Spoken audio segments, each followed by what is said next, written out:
Today's topic is distance. So find your notes sheet that looks like this, and we're going to talk about how to calculate the distance between 2 points. So we have some warm-up exercises and answers, and we could explore the distance formula, or may have explored the distance formula, but we also can talk about what it means to find the distance between 2 points on a number line and also on a coordinate plane. So the distance between any points, 2 points is the length of the segment between the 2 points. So we want to know how long it is, what's the distance between segment or point P and point Q on segment PQ. And so we can use our 2 coordinates, x sub 1 and x sub 2, to help find the distance between those 2 points. And it does not matter if the points are found by subtracting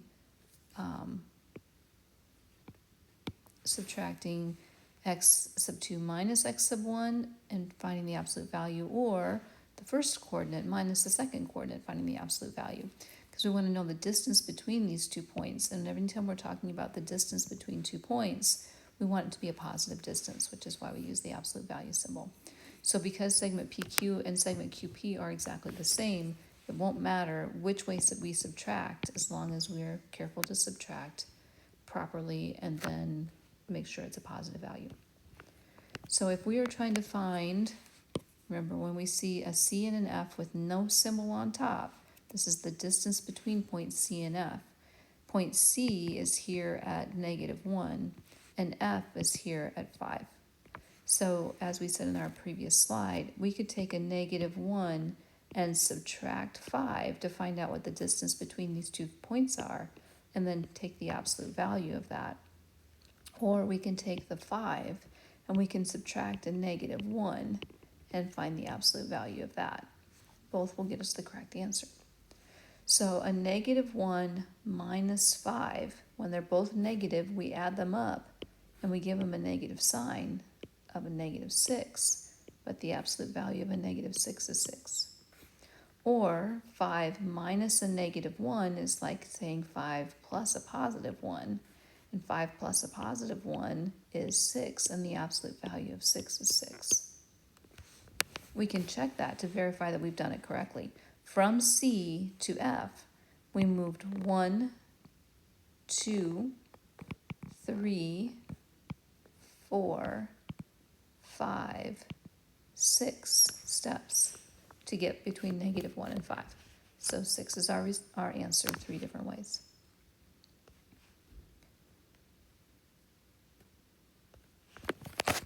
Next, we're asked to find out if the segment CB and segment DF are congruent. So here's that word again, congruent. And congruent means that they have equal measures. So we want to know what is the distance between C and B, and what is the distance between D and F. And once we find those values, check them to see if they are the same. So C is at -1, B is at -3. When we want to find the distance between them, we subtract the 2 values. So -1 minus a -3, or -1 plus 3. And -1 plus 3, when one is negative, the other is positive, we subtract and give it the sign of the larger absolute value. 3 minus 1 is 2. So the distance between C and B is 2. The distance between D and F, well, we're moving from 2 to 5.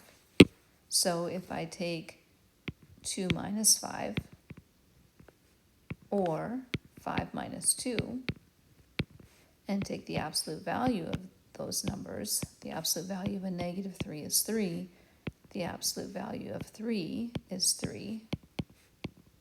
So the distance between D and F is 3. The distance between C and B was 1, 2, but the distance between D and F is 1, 2, 3. So are these 2 segments congruent to each other? Do they have equal measures? No.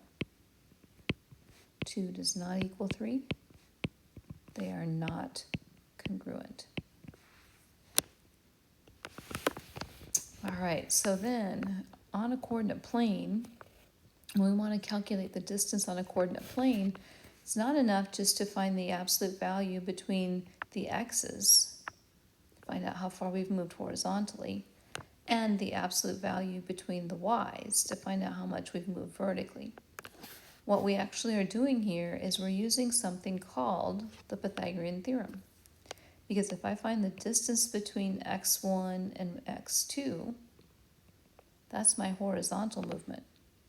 If I find the distance between y1 and y2, that's my vertical movement. And when we do that, we're creating a right triangle, and my horizontal movement and my vertical movement can help me find my value of c. Or if I let my horizontal movement be the letter A and my vertical movement be the letter B, then a squared plus b squared has to equal c squared.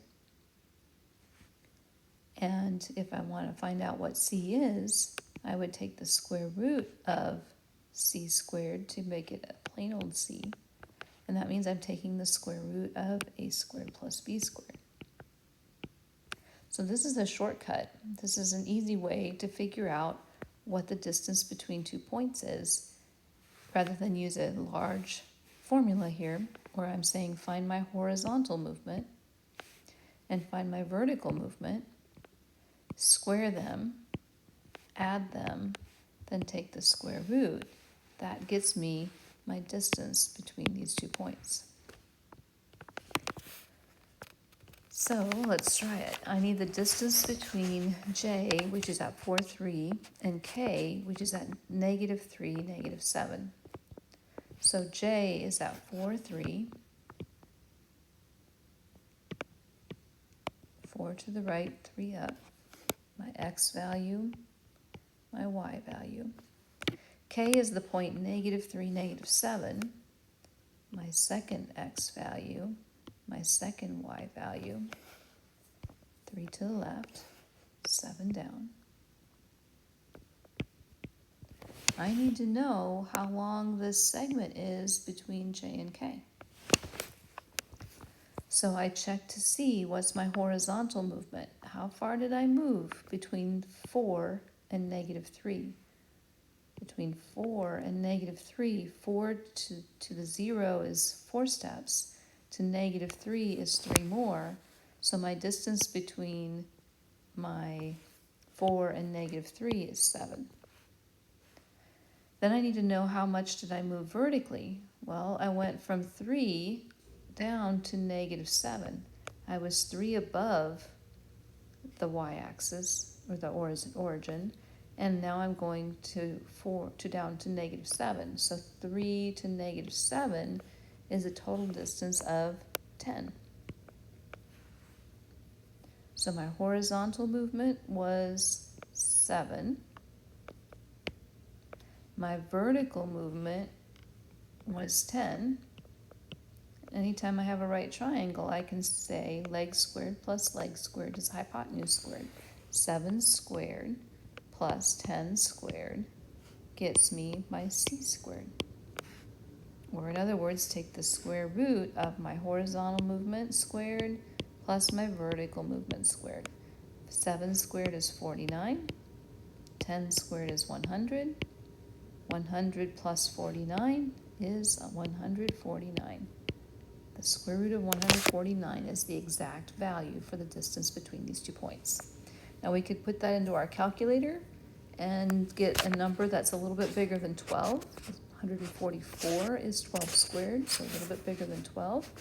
Or we could try to take any perfect squares out, but this one does not have perfect squares, so this is the best answer. But 12 point something would also be about correct. All right, here's one more example. Let's find the distance between -6, -4, and 5, 9. So once again, I want to find my horizontal movement. How far did I move horizontally when I went from -6 all the way to 5? Well, -6 to 0 is 6, to 5 more is 11. So 11 is my horizontal movement, my A. between -4 and 9. Y's with Y's always. X's with X's, Y's with Y's. If I were at -4 and I went all the way to 9, I went from -4 all the way up to 9. So 4 to get to the 0 plus 9 more is 13. What do I do with my horizontal and my vertical movement, my 11 and my 13? I need to square them, add them, and take the square root. Because a squared plus b squared is c squared. If I take the square root to find out what c is, I have to square them and then add them and then take the square root. Order of operations is square first. So 11 squared is 121. 13 squared is 169. I'm going to add them and then take the square root of them. So we're going to get 6, 7, 8, 9, 290. The square root of 290 is my exact answer. If I want to see if there's a perfect square in there, I can say I have 290. When I divide that by 2, I get 145. And 145 is 5 times 220, let's see, 45, 9. So there are no perfect squares, so the square root of 290 is the perfect answer. All right, then we've got an exit ticket. You can see if you can find the right answers for those, and then check your work.